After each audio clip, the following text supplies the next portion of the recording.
I was getting ready to graduate from high school, and my brother and I went to our parents and we said, we've been learning how to code and we'd love to go start our own business. And my dad was like, that's great, but if you want to start a business, you need to move out of the house and learn how to be financially independent. So my brother and I, at a very young age, I was 18 years old, packed up our bags and moved to South Central Los Angeles for a summer. And we knew that we were only going to be there for a summer. For 3 months, we could afford to live there for just 3 months in between high school and college. Most of us have access to technology, right? We've got a laptop, we've got a smartphone. There are 100 ways to learn new things. And this was certainly the case when I was starting out. I remember wanting to take computer science classes when I was in high school, and unfortunately my high school only offered one class, and it was a basic HTML and CSS class. And so for me, I was like, well, this class is great, but I want to learn more. And with that, I started looking online and using resources like YouTube and w3schools.com, and then later on things like Code Academy came out, and Khan Academy and Udemy, and now there's just 100 of resources online to be able to learn. And then the other big thing that I always have done is I'm shameless about reaching out to people on LinkedIn. If there's someone that I see that they've done something on their LinkedIn profile that I want to learn about, I will just connect with them and send them a personalized message on LinkedIn and ask if I can have 15 minutes of their time for a call or for a coffee, and just come prepared with a list of questions that I want to ask. When you're first starting out, a lot of it is around time management and where you choose to spend your time. There are a lot of things that you can be doing as an entrepreneur. There are a lot of things that have to be done. So I think the first lesson that I had to learn was identifying what things are actually gonna move the needle and make my business better after every single day. Then the second thing that I had to learn is all about people management. When you're running a company, the thing that you learn is it's very, very hard to be successful as one person. A lot of times you have to grow a team and build a team. And one of the hardest things for me was, as I was growing my businesses, it was really hard for me to be a good boss, because starting a business out of high school, I had never had a good boss to look up to. So that was something that was hard for me when I first started out, and even to this day, I think anyone who's managed people knows that it's constantly a learning process, constantly evolving. We had an idea that we wanted to allow people to store all their usernames and passwords in one place online and then log into everything with just one username and password. And we called the idea MySocialCloud. So that summer we moved to LA and started working on that business.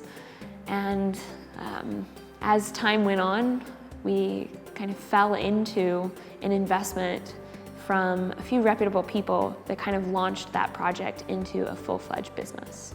We raised $1.2 million from people like Richard Branson, Jerry Murdoch, and Alex Welch. We grew that business over the course of the next 2 years and then sold it in 2013 to a company called Reputation.com. There was one day that I was sitting on Twitter because I was tweeting, telling people about the product that we had built, and I saw a tweet come through my feed from Richard Branson, who started Virgin Group. And the tweet was just out to anyone, but it said, "Meet me in Miami for intimate cocktails, donate $2,000 to charity," and then gave an email address.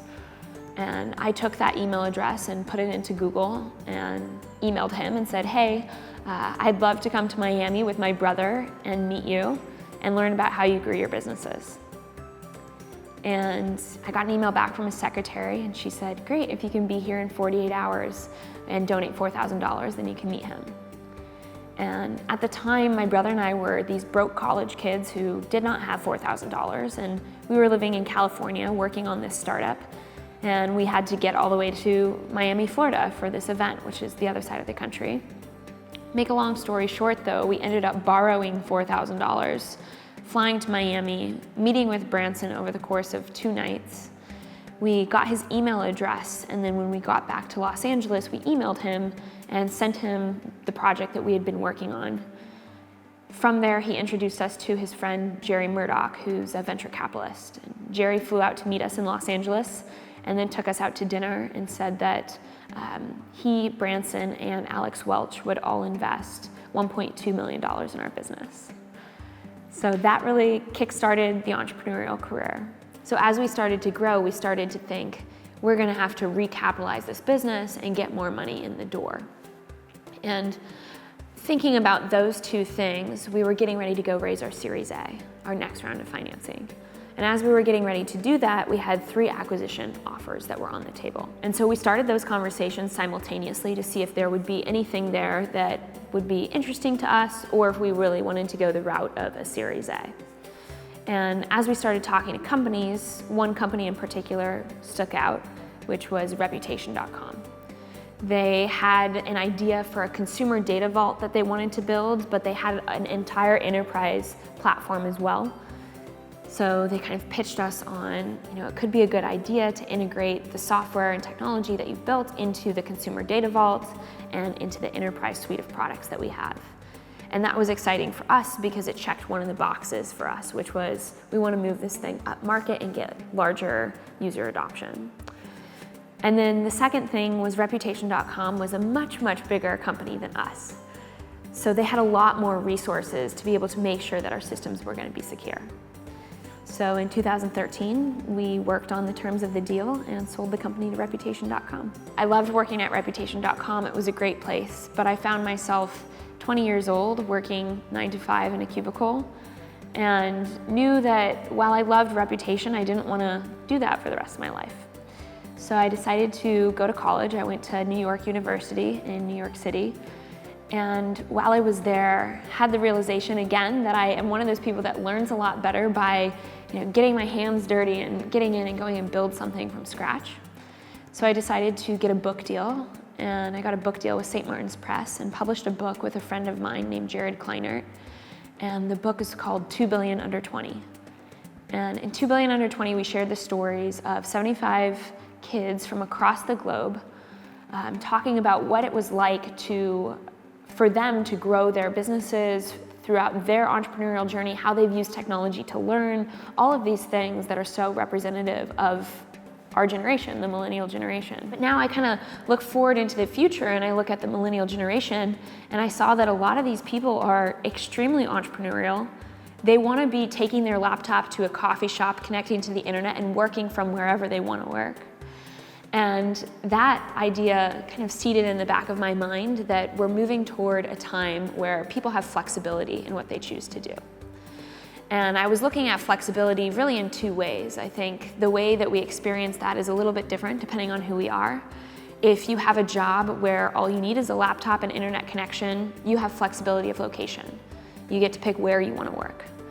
If you have a job where it's more location dependent, if you're working in retail or a restaurant or a call center, you might have to be right within those 4 walls. So I think for those people, it's all about flexibility of time. So that led me into the idea for the company that I'm working on now called Forge, where we're building an application for people working in the services industry to go and pick and choose what hours they want to work at multiple employers within an area and go work and get paid. The first thing I did was go into my LinkedIn and see, who am I already connected with who might have access to capital, and made a list of all of those people. And then I went to a site called Crunchbase, and Crunchbase is a great resource for any entrepreneur that wants to see what other companies are out there that are in my space, how are they getting funded, who are they getting funded by. So I went to Crunchbase and I looked at the space that we play in, which is HR technology, so human resources technology, enterprise software as a service, which is another bucket that I would put us in, and then on-demand economy, which is kind of that third bucket. So I looked at what are all the companies that are in those 3 buckets, and then who's funding that. And then I made a list of everyone who's funding that on my Excel spreadsheet, and then went back to LinkedIn to see who am I second degree connected with who knows someone who works at this firm to get a warm introduction. And from there, I reached out to all those people on that list. I bucketed them into the people that I really wanted to invest, the people that I would take money from, they're great people, and then people that don't really have a ton of industry expertise, maybe haven't been operational, haven't been an entrepreneur before, so they might not 100% understand what we're doing, but I might still take a check from them if they offered. And from there, I started the pitch process. So started actually going and meeting with all these investors for coffee, meeting them at their offices, and we've now raised $2.6 million. Surround yourself with people who motivate you, who inspire you, who support you to do the best work that you can do and to become the best person that you can be. There's this saying that probably a lot of people know, but a saying that I love to live by, which is you are the sum of the 5 people that you spend your most time with. So my advice is to pick those people wisely, learn from them, motivate them as well, and work together to create your dreams. The second piece of advice that I would have for young entrepreneurs is don't give up. Things are really, really hard when you're starting a business. If it looks like it's a straight line, I promise you it's not. It's always up and down, all over the place. It happens to every entrepreneur, no matter how many times you've run a business, no matter how many times you've been successful, there's always challenges. What matters the most is not the challenges necessarily that you go through, but do you wake up every morning and get back on your feet and keep pushing forward? Don't fear failure. Sometimes people are scared. What if I fail? What will people think of me? Will I be able to do anything next? Will I be able to get a job? Will I ever be able to start another company again? But failure is a great way to learn. And the saying that we have is fail fast, right? Fail, learn from it, get back up, start again. I have some entrepreneurs who have approached me and have said, well, if I fail, will an investor ever invest in my next company?